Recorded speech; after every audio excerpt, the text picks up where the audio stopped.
The student, स्वागत है आप सबका प्रारंभ क्लासेस के इस एजुकेशनल प्लेटफॉर्म पर और मैं हूं आप सबका मेंटर अंजनी सर। आज का लेक्चर शुरू करने से पहले आप सारे बच्चों को चिल्ड्रंस डे की यानी बाल दिवस की ढेर सारी बधाई। आप सब लोगों की के जो है अच्छे स्वास्थ्य के लिए और अच्छे भविष्य, उज्जवल भविष्य की मैं कामना करता हूं। तो चलिए आज हम लोग शुरू करने वाले हैं जो क्लास 7th का हमारा अगला जो सोशल साइंस का चैप्टर था। ठीक है, जो 5वां चैप्टर है जिसका नाम है द राइज ऑफ एम्पायर्स। अभी तक हमने क्या देखा? हमने देखा कि पहले जनपद बने, जनपद से जो है आपको महाजनपद बने। ठीक है, और महाजनपद से हमने देखा कि अब उनसे भी बड़े बड़े मतलब अब बड़े बड़े एम्पायर्स बनेंगे। ठीक है, एम्पायर मतलब महाजनपदों से भी बड़े, जिसमें ढेर सारे किंगडम्स होंगे। तो आइए आज हम लोग इसको देखते हैं। तो चलिए शुरू करते हैं कि कौटिल्य, जिसके बारे में हमने बात की थी कि चाणक्य बोलिए, विष्णुगुप्त बोलिए या फिर कौटिल्य बोलिए, तीनों एक ही इंसान है। इन्होंने अर्थशास्त्र नाम की किताब लिखी थी। ठीक है, और अर्थशास्त्र में ये क्या कहते हैं कि there can not be a country without people and there is no kingdom without a country. ठीक है, तो कहने का मतलब है क्या कि कभी भी कोई देश नहीं हो सकता, ठीक है, बिना लोगों के, और कभी भी कोई राज्य नहीं हो सकता बिना किसी देश के। ठीक है, बहुत गहरी बात कह रखी है इन लोगों ने। मतलब जो है आपको कौटिल्य ने बहुत ही गहरी बात कही है। ये कहते हैं कि भैया बिना लोगों के किसी देश का जो है किसी कंट्री का निर्माण नहीं हो सकता। और जब तक आपको कोई किंगडम नहीं होगा, मतलब कोई भी जो है कंट्री, सॉरी, कोई भी किंगडम बिना कंट्री के नहीं होगा। मतलब एक बड़े किंगडम में जो आपको छोटी छोटी कंट्रीज देखने के लिए मिल सकती है, उस समय के रेफरेंस से ये बात बिल्कुल सही है। ठीक है, अब देखिए जब बड़े बड़े किंगडम्स मिलने शुरू हो जाएंगे तो बनेंगे आपको क्या? एम्पायर्स। तो एम्पायर्स में क्या होता है भाई? तो एम्पायर्स जैसे किंगडम का जो है किंग होता है राजा, उसी तरह एम्पायर का आपका क्या होता है भाई? तो जिसको हम लोग कहते हैं एम्पेरर, सम्राट। ठीक है, वो होता है राजा। तो चलिए हम लोग देखते हैं क्या कि यहाँ पर सबसे पहले इस इमेज को बड़ा ध्यान से देखिएगा। ये है बराबर की गुफाएं, बिहार में गया। गया का नाम आप सब लोगों ने सुना होगा जरूर।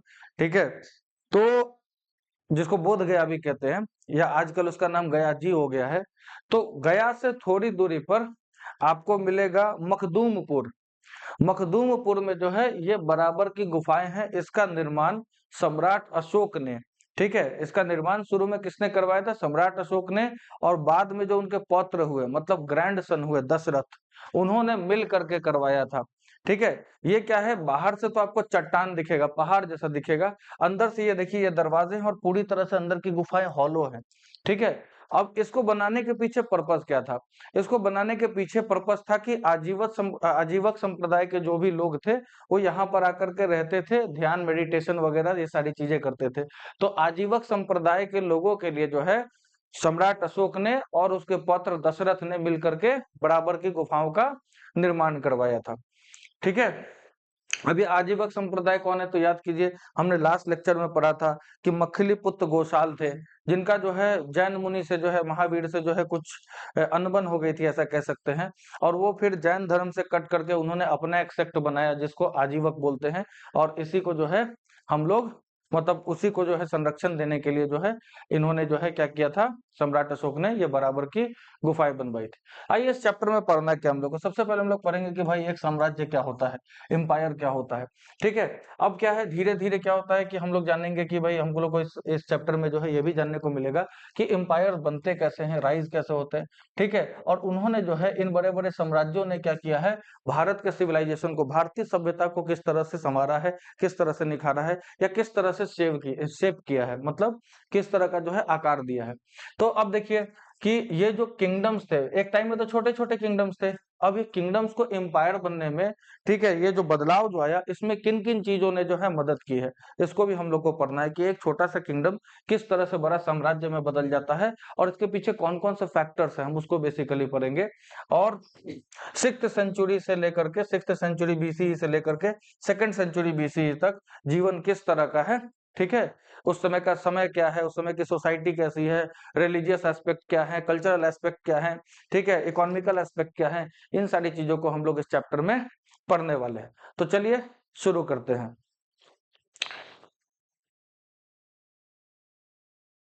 यहाँ पर एक और इमेज आपको देखने के लिए मिलेगी। ठीक है, इस इमेज को अगर आप ध्यान से देखें तो थोड़ा नीचे कर दूं मैं इसको, ठीक है। यहाँ पर जो है मॉडर्न डे पटना कह लो या पुराना जो पाटलिपुत्र है, उसका एक सीनरी क्रिएट करने की कोशिश की गई है।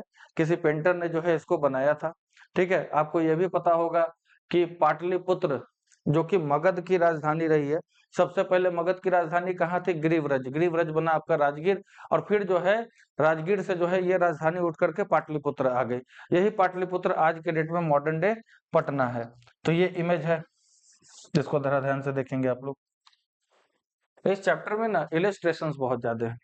चलिए, अब यहाँ पर आप देखो, अब कहा जा रहा है यहाँ पर कि भावेश और ध्रुव ये दोनों काफी ज्यादा एक्साइटेड है, थ्रिल्ड है, ठीक है। क्योंकि इन्होंने जो है एक नए तरह का जो है डिवाइस एक्टिवेट किया है, ठीक है। मतलब इसको बस समझाने के लिए आपको इस तरह से बताया जा रहा है, जिसको इतिहास कहते हैं। इतिहास क्या है भाई?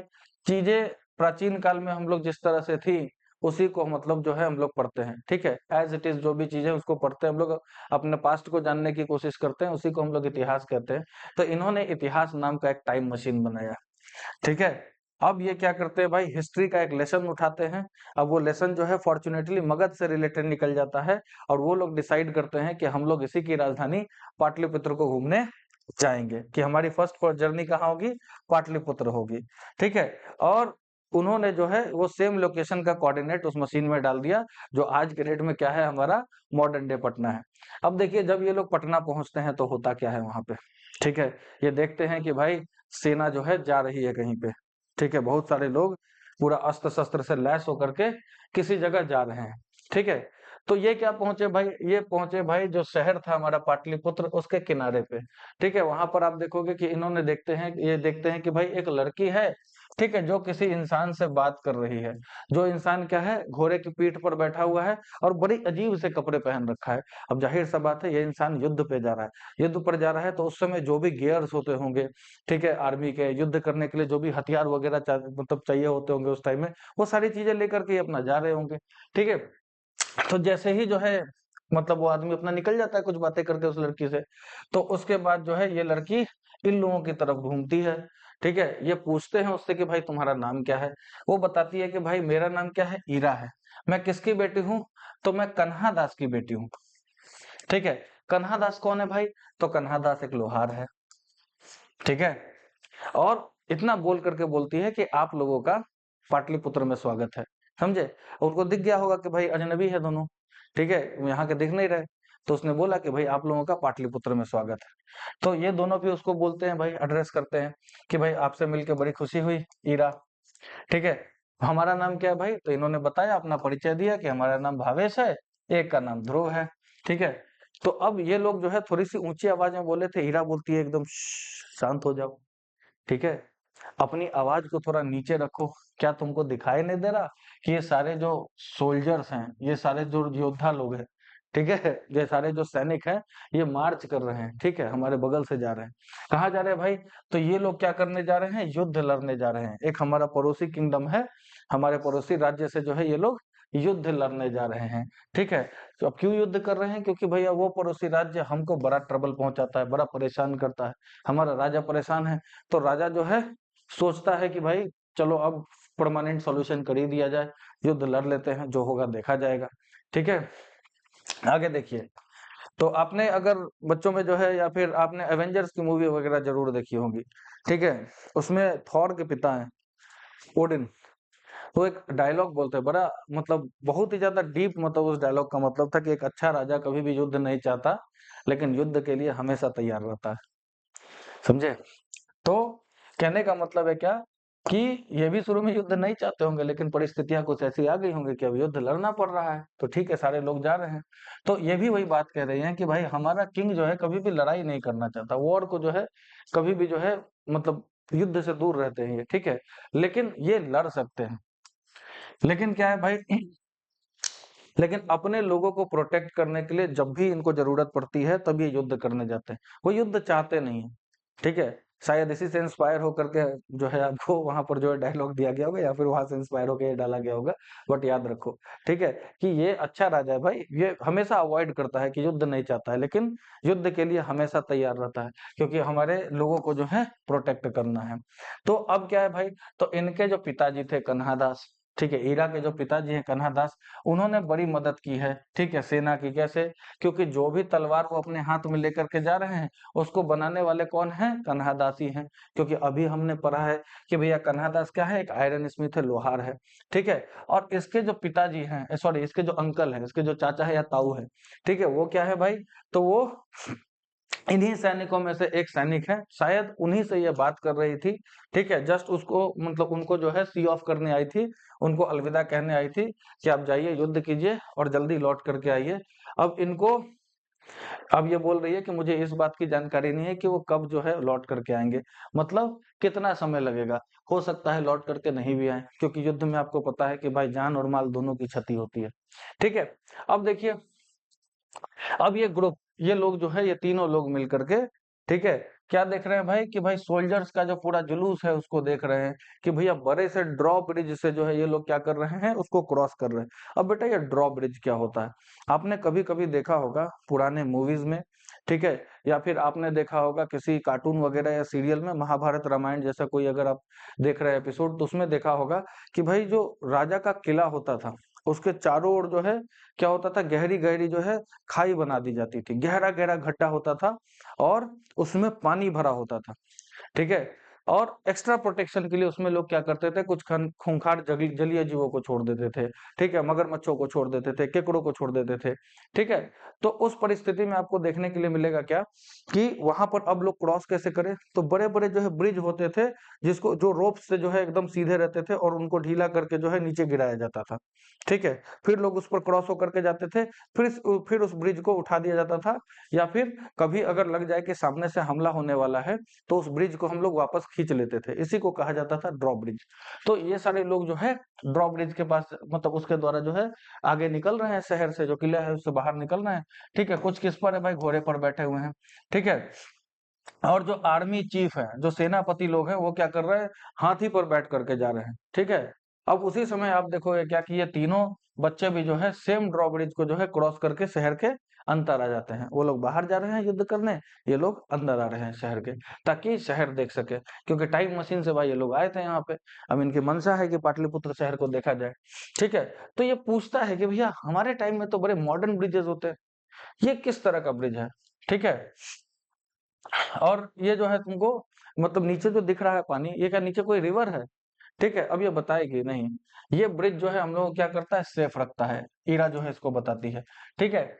जब भी किसी तरह का कोई मतलब जो है खतरा हमको दिखता है, या कभी कोई हमारे शहर पर हमला करने वाला हो, तो हम लोग क्या करते हैं, इस ब्रिज को उठा लेते हैं।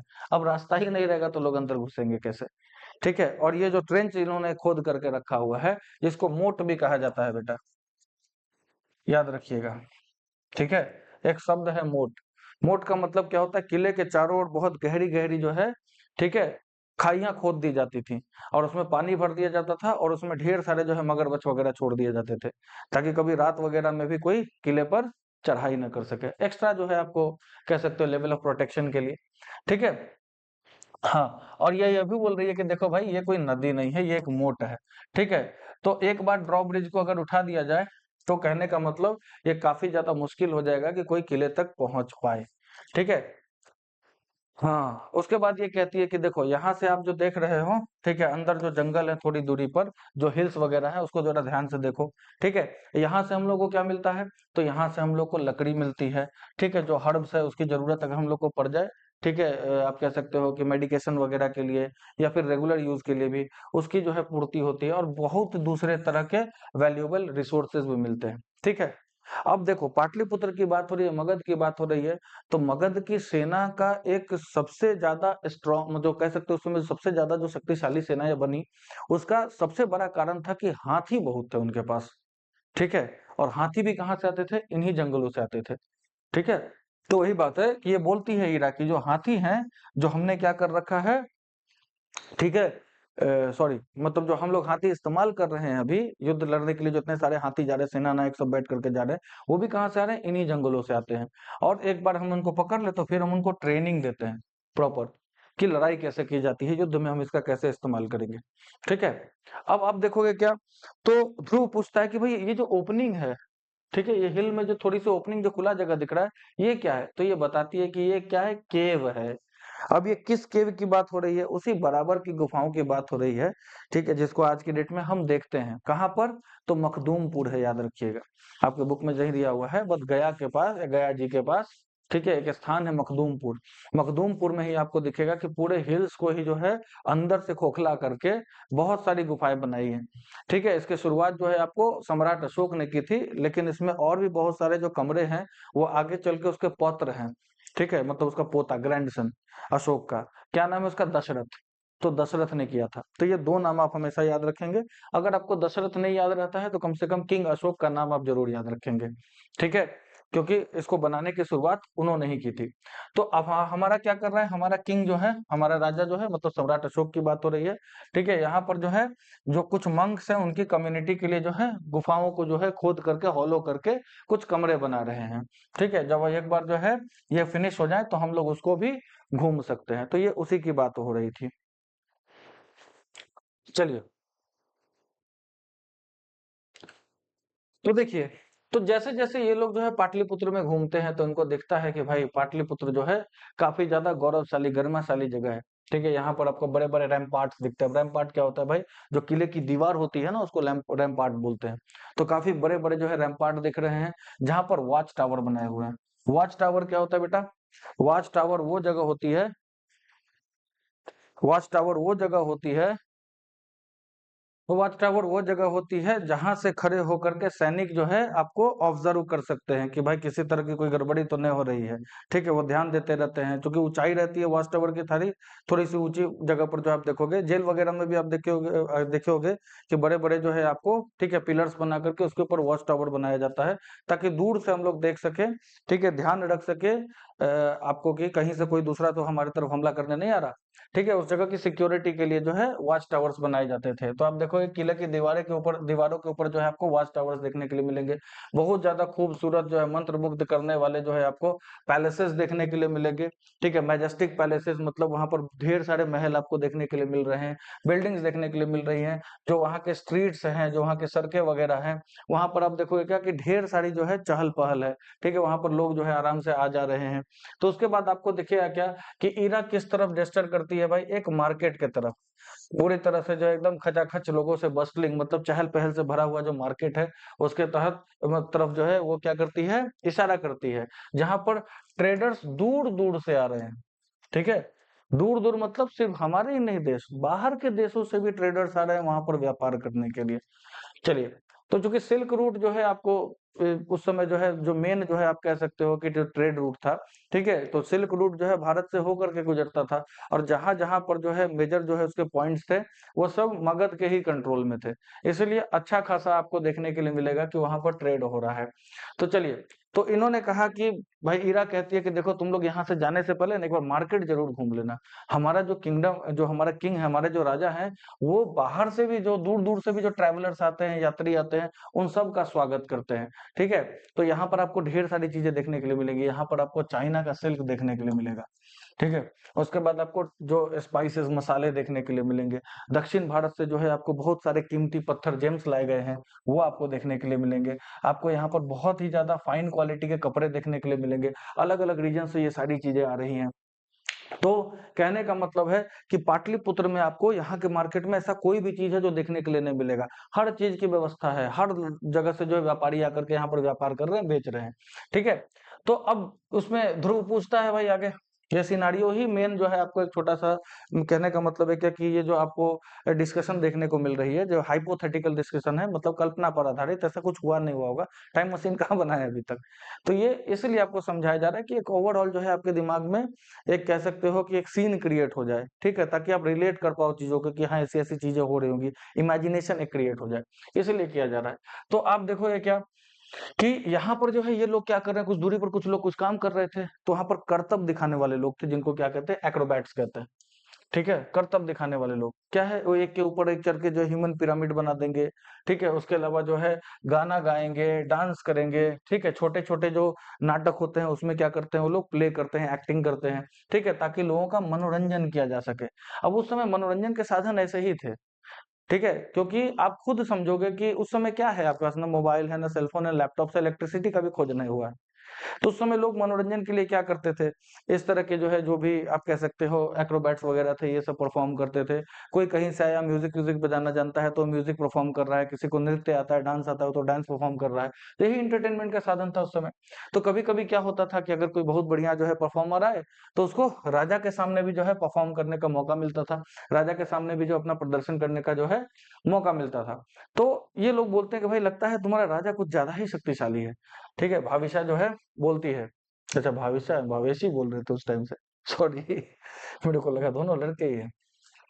चलिए, तो कहने का मतलब है क्या, तो क्या ये पूछता है कि भाई बहुत शक्तिशाली है क्या तुम्हारा राजा, लग तो रहा है कि बहुत शक्तिशाली है।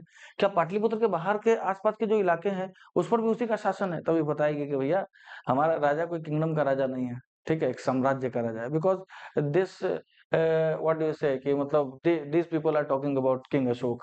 आपको थोड़ा सा अंदाजा हो गया होगा, वो चक्रवर्ती सम्राट है भाई। चलिए, तो कह रहे हैं कि भाई अरे इतना ही नहीं, इससे कई ज्यादा है हमारा राजा, जो है तुमको ईरा बोलती है कि ये जो है बहुत बड़े बड़े दूर दूर के जो है लैंड्स तक जो है हमारा जो है शासन है। ठीक है, हमारे राजा का शासन है, इस शहर से भी काफी दूर तक। इनकी अथॉरिटी जो है बहुत सारे गांवों में जो है फैली हुई है। ठीक है, बहुत सारे टाउन्स में फैली हुई है, इवन बहुत सारे किंगडम्स भी इनके अंडर में, किंगडम्स भी इनके कंट्रोल में है। मेरे अंकल बता रहे थे कि कम से कम 2 महीना लगता है अगर हम लोग घोड़े पर चढ़ के जाएं। ठीक है, कहाँ तक, राजा के फाइनल मतलब हमारे जो सम्राट है उनके फाइनल जो है आपको फ्रंटियर तक, मतलब जो सरहद है कि हमारा किंगडम कितना बड़ा है, हमारा एम्पायर कितना बड़ा है। अगर इस छोर से जहां आज हम लोग खड़े हैं वहां तक जाना हो तो 2 महीने लगेगा, किसके ऊपर, घोड़े के पीछे बैठकर। ठीक है, तो आप अंदाजा लगा सकते हो, मैंने बताया ही था। अफगानिस्तान, कंधार, उस सब का इलाका जो है अशोक ने ये कर लिया था। पूरा का पूरा संपूर्ण या अखंड भारत बोलो। ठीक है, किंग अशोक के जो है कंट्रोल में है, सम्राट अशोक के कंट्रोल में है। सिर्फ एक नीचे दक्षिण भारत का थोड़ा सा छोटा सा इलाका, चोला चेला चेराज और पंड्याज का इलाका, वो भी अशोक ने इसलिए छोड़ दिए थे क्योंकि उन्होंने जो है अशोक के साथ अच्छे जो है संबंध बना करके रखे हुए थे, नहीं तो उसको भी ले लेता। तो जब ठीक है, अच्छा संबंध है, मित्रतापूर्वक संबंध है, तो फिर ठीक है, कोई दिक्कत नहीं, रहो भाई। चलिए, तो वही बात बता रहा है, ये लोग सोच रहे हैं कि भाई ये किंगडम नहीं हो सकता, किंगडम से कुछ ज्यादा ही बड़ा है, इसको क्या कहते हैं आप लोग, तो it is called an empire. ठीक है, इतना जो हम लोग अभी कम्युनिकेशन देखे हैं, कन्वर्सेशन देखे हैं, उसका एक ही है कि भाई एम्पायर की बात हो रही है। और इससे आपको थोड़ा सा आइडिया हो गया होगा कि एम्पायर कोई छोटा राज्य नहीं होता। एम्पायर अपने आप में राज्य से बढ़कर है, उसके अंदर ढेर सारे राज्य हो सकते हैं। अभी तक आप समझ लो कि पूरे इंडिया में जितना बड़ा साम्राज्य सम्राट अशोक ने बनाया था, किसी रूलर ने उतना बड़ा साम्राज्य जो है कवर अप नहीं कर पाए। और भी दूसरे साम्राज्य मतलब जो है ऐसे क्या कहते हैं, राजा आएंगे जो बहुत बड़ा बड़ा क्षेत्र अपने कंट्रोल में ले लेंगे। समुद्रगुप्त के टाइम में होगा। ठीक है, उसके बाद आप देखोगे कि और भी दूसरे लोग आएंगे, लेकिन कहने का मतलब है क्या कि इतना बड़ा साम्राज्य फिर कभी कोई नहीं बना पाएगा। ठीक है, चलिए, अब यहाँ से आपका मेन चैप्टर शुरू होता है। ये तो नॉर्मल एक कन्वर्सेशन दे रखा था आपको एक आइडिया दे देने के लिए। ठीक है, कि हम लोग किस चीज की बात कर रहे हैं, कि एम्पायर होता कैसा है, एक पावरफुल जो कैपिटल सिटी होती है, एक समृद्ध कैपिटल सिटी दिखती कैसी है। ठीक है, चलिए, अब हम लोग पढ़ेंगे भाई कि एम्पायर है क्या, साम्राज्य क्या होता है। एम्पायर का मतलब होता है बेटा साम्राज्य। ठीक है, तो देखिए जो ये शब्द है एम्पायर कहाँ से आता है भाई, तो एक लैटिन शब्द है जिसका मतलब जिसको हम लोग इम्पीरियम कहते हैं। लैटिन भाषा का शब्द है जिसको इम्पीरियम कहते हैं, जिसका मतलब होता है क्या, सुप्रीम पावर, अल्टीमेट पावर। समझे, जो सर्वोच्च शक्ति है वो इसका मतलब होता है, सुप्रीम पावर का मतलब, या अल्टीमेट पावर, आप जो भी कहो। लैटिन भाषा का शब्द इम्पीरियम है, उससे बना है आपका एम्पायर। ठीक है, तो अगर हम लोग सिंपल भाषा में इसको समझने की कोशिश करें तो एम्पायर क्या है भाई, अगर आपको डेफिनेशन पूछा जाए तो empire is a collection of smaller kingdoms और टेरिटरीज। समझे, क्या है भाई? तो छोटे-छोटे जो टेरिटरीज़ हैं या फिर जो छोटे-छोटे किंगडम्स हैं, उन सबको मिला के क्या करेगा?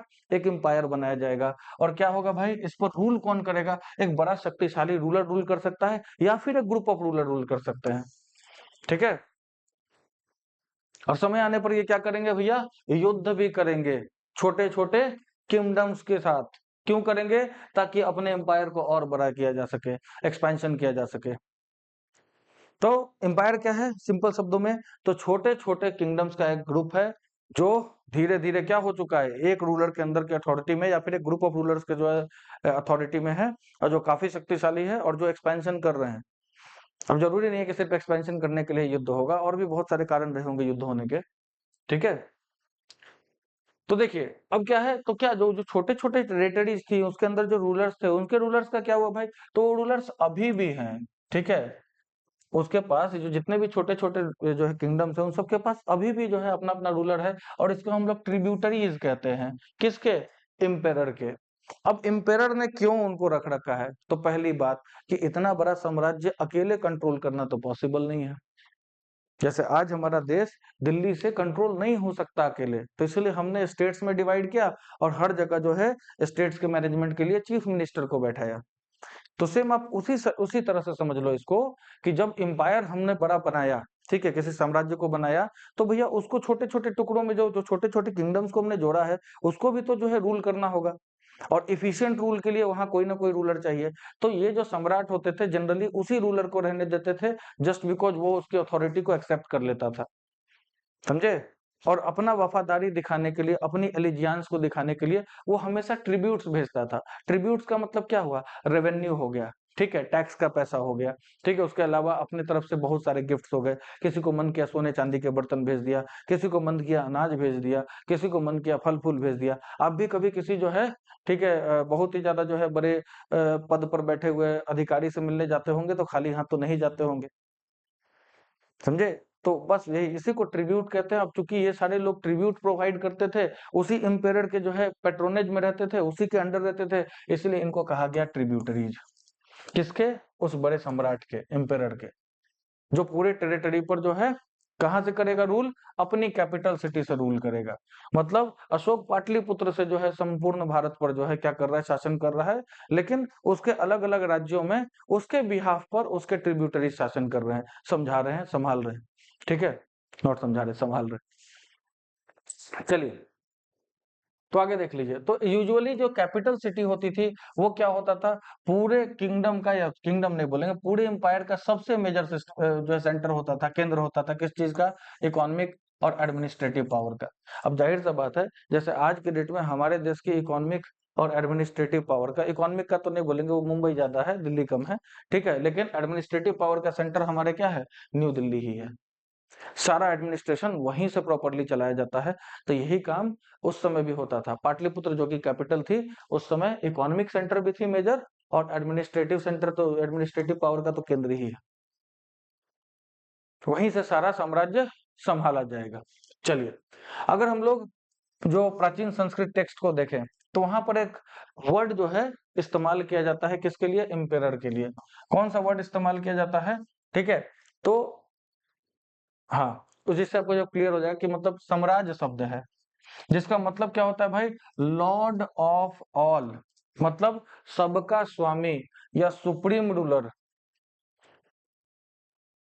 सबका रूलर, सर्वोच्च रूलर, सबसे सर्वोच्च शासक, अधिराजा, ठीक है, ओवरलॉर्ड, सबका राजा, या फिर राजाधिराजा, जिसको हम लोग कहते हैं किंग ऑफ किंग्स, मतलब राजाओं का राजा। इन सारे शब्दों का इस्तेमाल किया गया है एम्पेरर के लिए।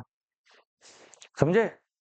तो अब आपको समझ में आ गया होगा कि एम्पायर क्या है, एम्पेरर क्या है। किंगडम एक छोटा यूनिट है। किंगडम बेटा एक स्मॉल यूनिट है। एम्पायर क्या है बेटा? लार्जर यूनिट है।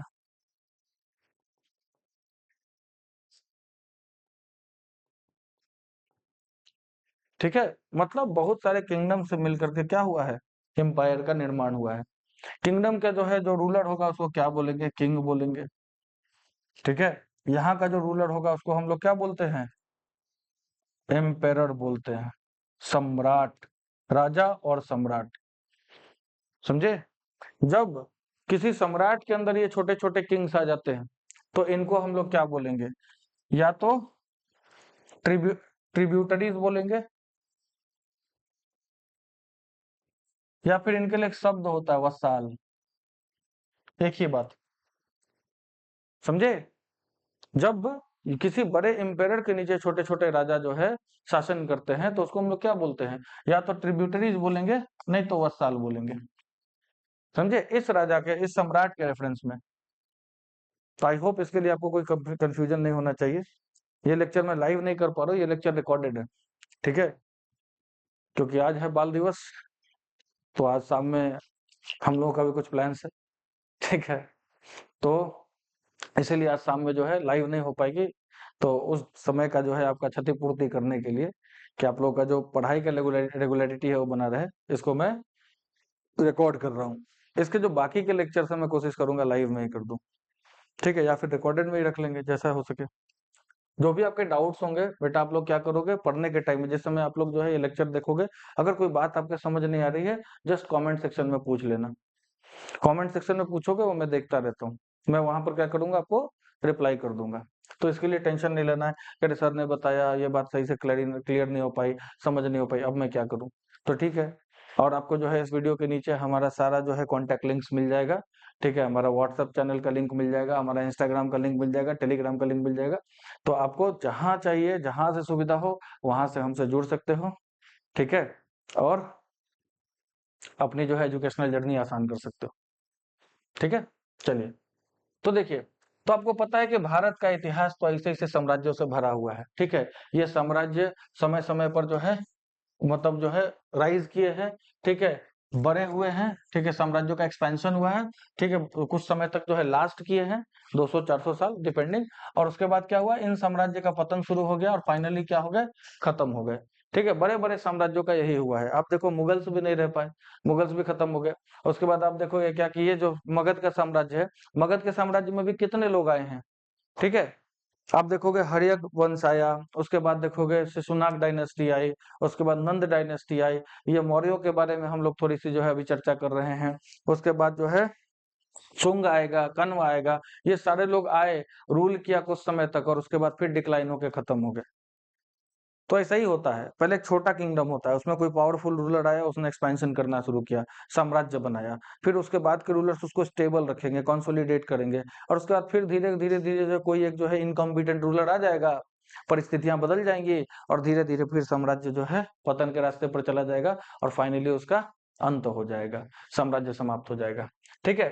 तो जो लास्ट एम्पायर जो कि पूरा सब कंटिनेंट पर जो है, ठीक है, शासन किया था, वो लगभग 100 साल पहले जो है आपको देखने को मिलेगा। नंद वंश की बात हो रही है कि नंद जो है, नंद लोग भी काफी ज्यादा पावरफुल थे।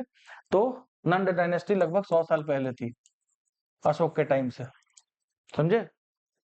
तो आगे देख लीजिए। लेकिन अभी आपको दिखेगा क्या कि अभी हम लोग जो है उस स्टोरी पर ज्यादा नहीं जाएंगे, हम लोग शुरू करेंगे समय का कुछ दूसरा हिस्सा, मतलब जो अभी हम लोग पढ़ रहे हैं, जो बड़ा मेन थीम है मॉरियंस, उनको हम लोग जो है थोड़ा सा ध्यान से देखेंगे। तो चलिए, तो हम लोग अभी जो है समझने की कोशिश करेंगे कि एम्पायर किस तरह से फंक्शन करता था, ठीक है, उस प्राचीन समय में, और इसने किस तरह से भारत का जो इवोल्यूशन हुआ है, ठीक है, भारत का जो इवोल्यूशन हुआ है अलग अलग लेवल पर, चाहे वो पॉलिटिकल हो, राजनीतिक हो, ठीक है, चाहे आर्थिक हो, चाहे सामाजिक हो, या फिर क्या हो, कल्चरल हो, सांस्कृतिक हो, ठीक है? तो ये सारा इवोल्यूशन जो है किस तरह से जो है हमारे अंदर ये बदलाव आए हैं हमारे पास से, उन सारी चीजों को हम लोग को इसमें देखना है, ठीक है? तो चलिए, अभी हम लोग पढ़ेंगे फीचर्स ऑफ एम्पायर, कि एक एम्पायर का क्या क्या जो है फीचर होता है, विशेषता क्या होता है। तो सबसे पहला बात कि भैया एम्पायर के पास एक हमेशा स्टैंडिंग आर्मी होनी चाहिए, ठीक है? उसको एक आर्मी जो है हमेशा मेंटेन करनी पड़ेगी, ताकि उसके अंदर जितने भी ट्रिब्यूटरी हैं, ठीक है, अगर कभी कोई विरोध न कर दे, हो सकता है ना भाई कि आज वो हमारे साथ जो है अच्छे संबंध में, कल को हो सकता है कि वो विद्रोह कर देगा।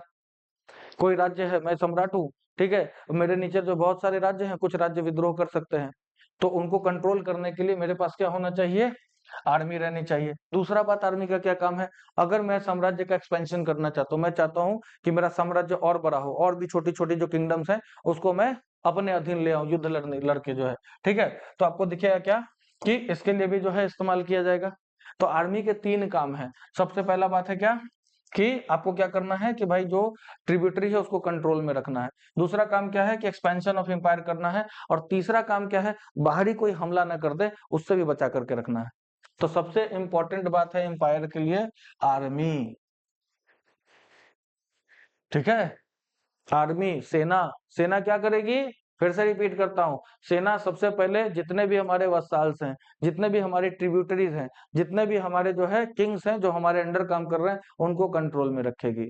दूसरा क्या, एक्सपेंशन ऑफ एम्पायर के लिए जो भी जो है हम लोग को मिलिट्री जो है एग्रेशन करना पड़ेगा, युद्ध लड़ना पड़ेगा, वो लड़ेगी। और तीसरा काम हमारे किंगडम को या हमारे एम्पायर को भी बचाएगी कि बाहरी कोई ताकत हमला ना कर दे। दूसरा क्या है भाई, तो एक एडमिनिस्ट्रेशन होना चाहिए। ठीक है, तो कहने का मतलब है कि एक किंगडम जो है, एक एम्पायर अच्छे से एडमिनिस्ट्रेशन को डिजाइन भी करता है, उसको मेंटेन करके रखता है। अब इसमें क्या होते हैं भाई, तो ऑफिशियल्स होते हैं, ठीक है, मंत्री वगैरह, समझे, आईएएस आईपीएस ऑफिसर्स आज के टाइम में, मिनिस्टर्स हो गए, ठीक है, और भी जो छोटे नोबल्स वगैरह जो होते हैं वो सब इसमें आते हैं। ये क्या करते हैं, टेरिटरी को मैनेज करते हैं। इनका काम क्या होता है भाई, कलेक्ट करना टैक्स, लॉ एंड ऑर्डर को मेंटेन करना, ये सारे काम ये करते हैं। तो दूसरा हो गया भाई एडमिनिस्ट्रेशन। एनसीईआरटी को डिकोड कर देना है पूरा। चलिए आगे देखिए, तो आगे देख लो। उसके बाद क्या होता है भाई, इनके पास क्या होना चाहिए भाई, ये कानून बना सकते हैं। ठीक है, कानून बनाने के बाद ये करेंसीज अपना जो है इशू करेंगे, वेट्स और मेजरमेंट का ध्यान रखेंगे ताकि प्रॉपर जो है ट्रेड वगैरह हो सके, किसी तरह का कोई दिक्कत ना हो। ठीक है, और ट्रेड को रेगुलेट रेगुलेट करते हैं। तो एक रेगुलेटिंग अथॉरिटी इनके पास होनी चाहिए।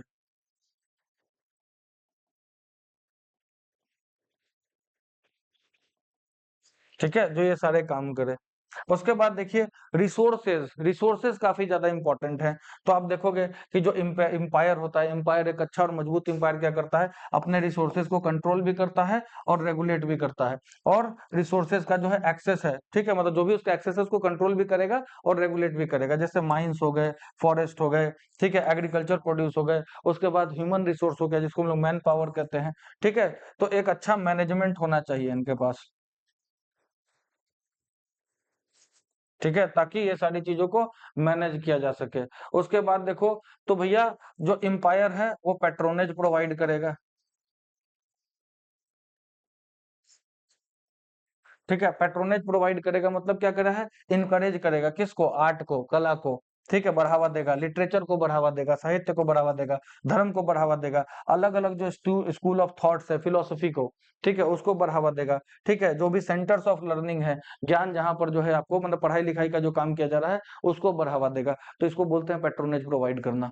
ठीक है, और सबसे बड़ा बात है क्या कि कम्युनिकेशन को मेंटेन करके रखेगा, जितने भी कम्युनिकेशन नेटवर्क्स हैं, चाहे वो रोड हो, रिवर हो, सी नेविगेशन हो, और दूसरे इंफ्रास्ट्रक्चर, मतलब जो है आप देख सकते हैं वो सारी चीजें हैं जो मतलब हाँ ठीक है, दूसरे इंफ्रास्ट्रक्चर है उसको भी जो है मैनेज करेगा। ठीक है, ताकि भाई लोग और जो लोगों का जो है ट्रेड हो गया या फिर जो है इन सारी चीजों का वेलफेयर हो सके। ठीक है, मतलब लोग जो है अच्छे से जो है और ज्यादा बेटर जो है अपने जीवन को जी सके, उन सब के लिए क्या करेगा, मेंटेन करेगा कम्युनिकेशन नेटवर्क को। तो ठीक है, तो यहाँ पर कम्युनिकेशन नेटवर्क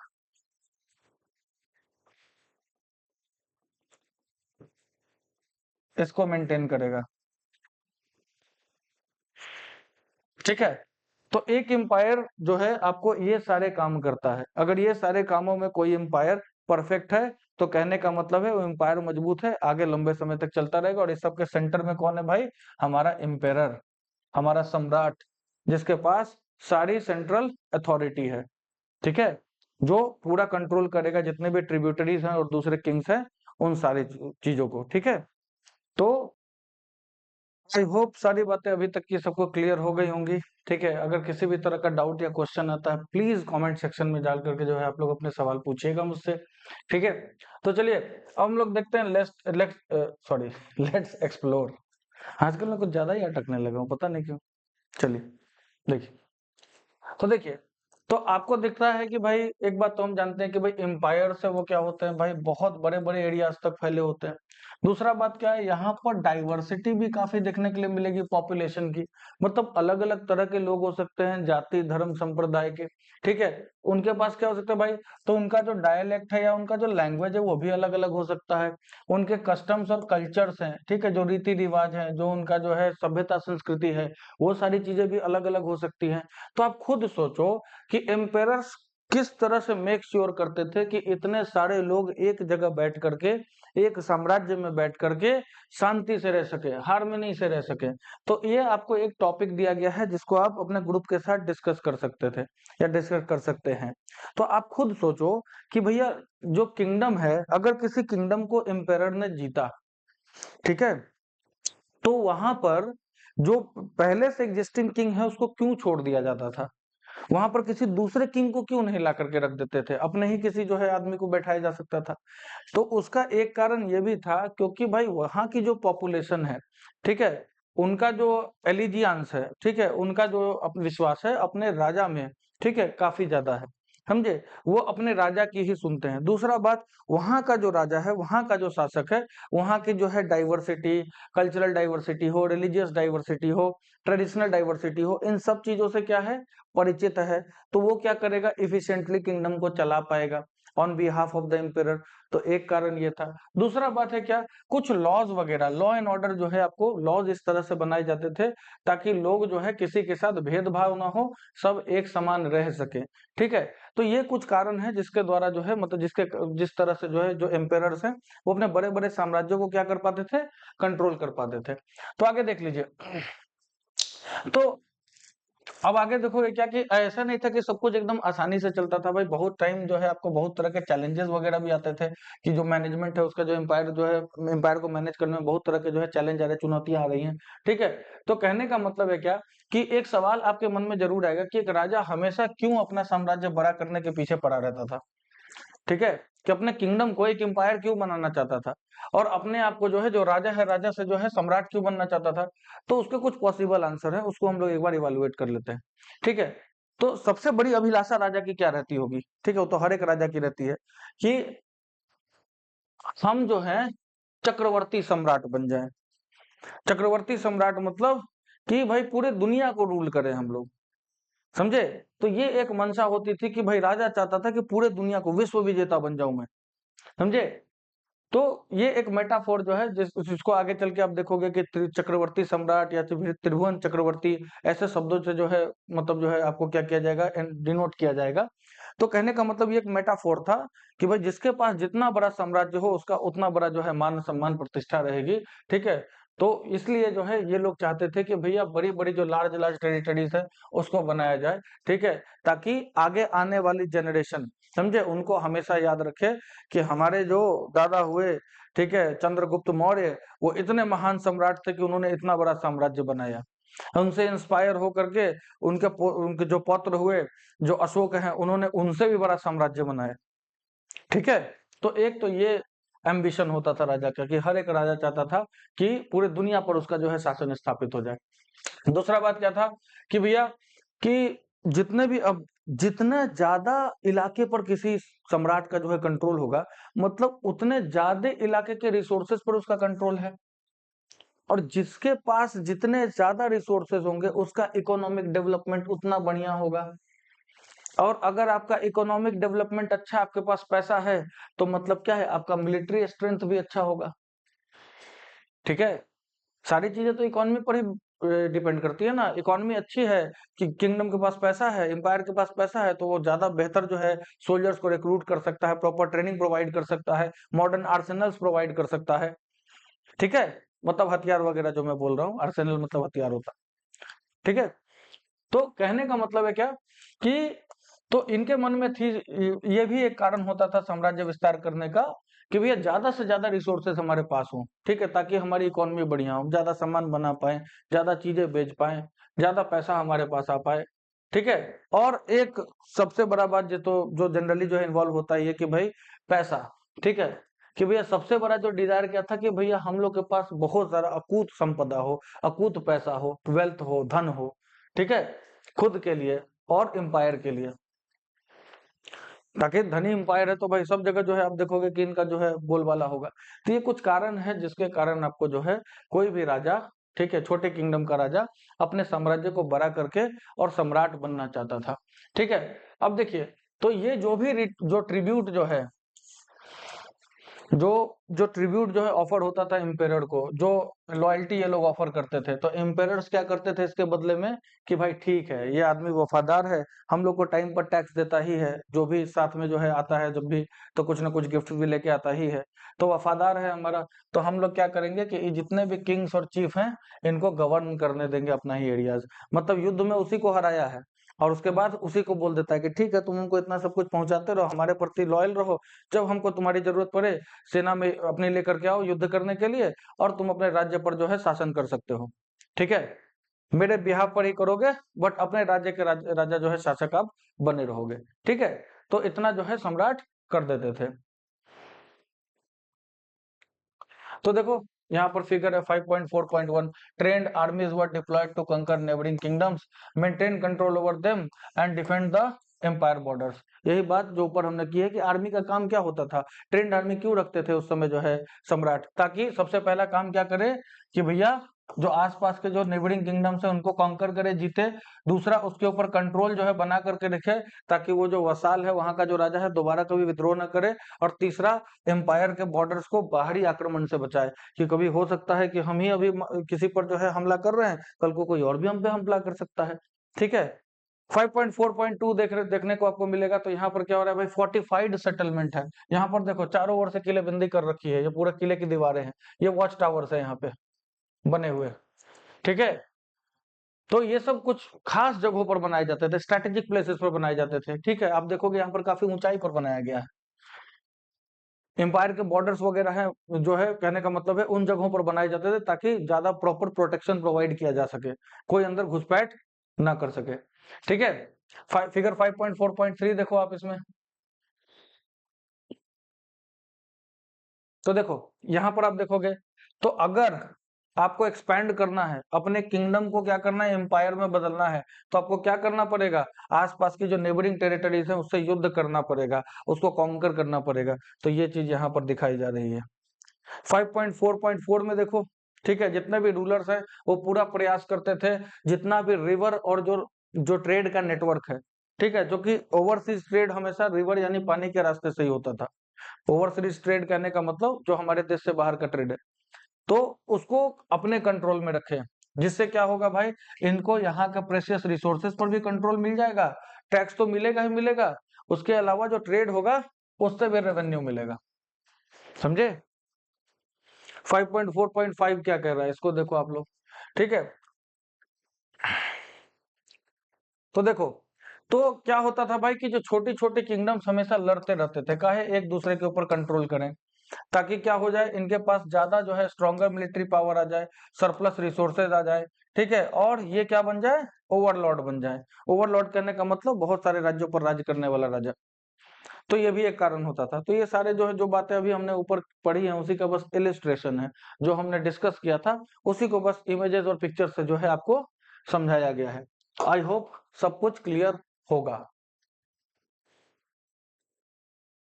तो देखो, अब देखो, क्या युद्ध के अलावा भी कोई ऐसा तरीका था जिसके द्वारा रूलर्स अपने साम्राज्य को जो है बढ़ाते थे? ठीक है, तो ऐसा कोई अगर तरीका आपको पता है तो आप जरूर अपने हिसाब से सोचिएगा। और मैं कुछ बता देता हूँ, जैसे एक बहुत ही ज्यादा उस समय रिनोन तरीका था, मैट्रिमोनियल अलायंसेस।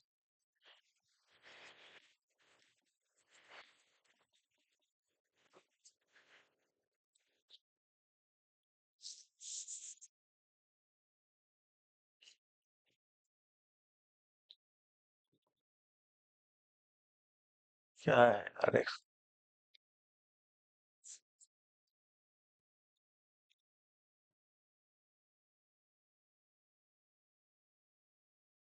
ठीक है, मैट्रिमोनियल अलायंस, देख लेना स्पेलिंग सही है या नहीं।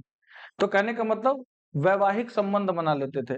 ठीक है, कोई भी शक्तिशाली राजा क्या करता था कि क्या करेगा कि भाई किसी कोई छोटा राज्य है, उसकी जो है रानी से जो है मतलब उसकी राजकुमारी से शादी कर लेगा। अब इससे क्या होता है भाई, दामाद हो गया, तो दामाद को तो ऐसे भी जो है भारतीय समाज में काफी ज्यादा जो है ऊंचा स्तर प्राप्त है। ठीक है, तो चलिए, तो आज जो हमने जो है आज का जो लेक्चर किया है उसमें आज हम लोग यहीं पर इसको स्टॉप करने वाले हैं। आज हमारे लेक्चर का पार्ट 1 खत्म हो गया है। हम लोग कोशिश करेंगे इसको 2 और पार्ट्स में, पार्ट 2 और पार्ट 3 में इसको भी खत्म कर दें। इस लेक्चर से रिलेटेड अगर आपको कोई भी डाउट है या कहीं पर आपको जो है कोई बातें अच्छे से समझ में नहीं आई हैं, तो आप उसके लिए कमेंट सेक्शन में मुझसे जवाब पूछ सकते हो। आज हमने रिकॉर्डेड जो है इसका सेशन किया है, तो इसके बाकी 2 लेक्चर भी हैं, वो भी रिकॉर्डेड ही आएंगे। लाइव में जो है हम लोग कोई नया चैप्टर जो है कंटिन्यू करेंगे अपना। तो आज के लिए बस इतना ही। That's all for today. God bless you. जय हिंद, जय भारत।